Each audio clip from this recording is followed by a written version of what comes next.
নমস্কার, আমি অ্যাস্ট্রোলজার মনীষা শাস্ত্রী বলছি।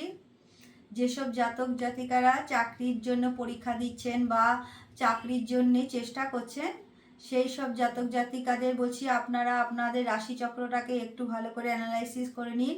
দ্বিতীয় ঘর, লগ্নের ঘর আর ষষ্ঠ ঘর আর দশম ঘরে কোন গ্রহ বসে আছে।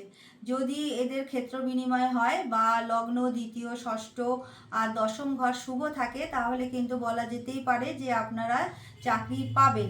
কিন্তু অনেক সময় দেখা যায় যে অনেক দিন ধরেই আপনারা ট্রাই করছেন বাট চাকরি আপনারা পাচ্ছেন না।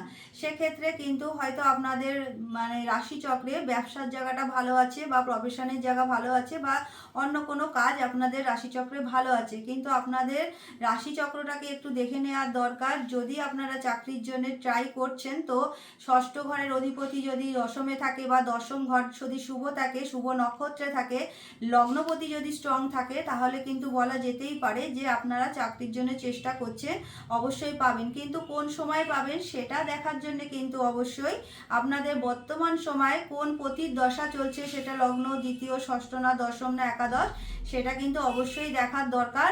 যদি শুভ ঘরে শুভ অধিপতির দশা আপনাদের এখন চলে, অন্তর্দশাটাও ভালো চলে, তবে কিন্তু বলা যেতে পারে এই সময় আপনারা চাকরির শুভযোগ পাবেন। তা সেই ক্ষেত্রে আপনাদের দেখে নিতে হবে চাকরির ক্ষেত্রটা কি আছে। আবার এদিকে যদি আপনাদের পঞ্চমপতি যদি আপনাদের ষষ্ঠ আর দ্বাদশে থাকে, তাহলে কিন্তু আপনাদের সন্তানের দ্বারা আপনারা কিন্তু অনেক আঘাত পাবেন। যেই সব রাশিচক্রে পঞ্চম ঘর শুভ নেই, পঞ্চমপতি ষষ্ঠ অষ্টম আর দ্বাদশে চলে যায়, সেখান থেকে কিন্তু সন্তানের দ্বারা অনেক সমস্যা আসে। সেখানে প্রবলেমটা কিন্তু সন্তানের থেকে আপনাদের চলে আসবে। আপনারা আপনাদের রাশিচক্রটা একটু দেখে নিন কিভাবে গ্রহ পজিশন রয়েছে, কোন গ্রহ কোথায় রয়েছে, দশা অন্তর্দশা কি চলছে। লগ্নপতিকে কিন্তু সবসময় স্ট্রং থাকতে হয়। লগ্নপতি ভালো থাকলে কিন্তু যে কোনো সমস্যা থেকে বেরিয়ে আসা যায়। কালকে বৃহস্পতিবার, কাল হচ্ছে ৮/৮/৮ মানে 2024 সাল, সেটাকেও কিন্তু যোগ করলে ৮ই হয়। কালকে কিন্তু আপনারা আপনাদের যে কোনো ইচ্ছা একটি হলুদ কাগজের মধ্যে লাল কালি দিয়ে ৮ ৮ ৮ রকমের ইচ্ছা কিন্তু আপনারা এই কাগজের মধ্যে লিখতে পারেন। আর আপনারা যেই ইচ্ছাটাই লিখুন না কেন, সেটা কিন্তু আপনাদের প্রেজেন্ট টেন্সেই লিখতে হবে। ধরুন কারুর যে কেউ খুব অসুস্থ, তারা কিন্তু এই ইচ্ছাটা লিখবেন যে আমি সুস্থ হয়ে গেছি, থ্যাংক ইউ ইউনিভার্স।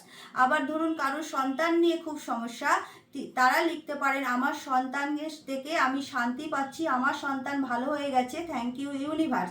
আবার ধরুন কারুর খুব অর্থের সমস্যা, তারা লিখবেন আমি আমার প্রাপ্য অর্থ পেয়ে গেছি, থ্যাংক ইউ ইউনিভার্স। এরকম করে আপনারা আপনাদের 8টা ইচ্ছা কিন্তু সেই হলুদ কাগজের উপরে লাল কালি দিয়ে কালকের দিনে এটা আপনারা লিখবেন।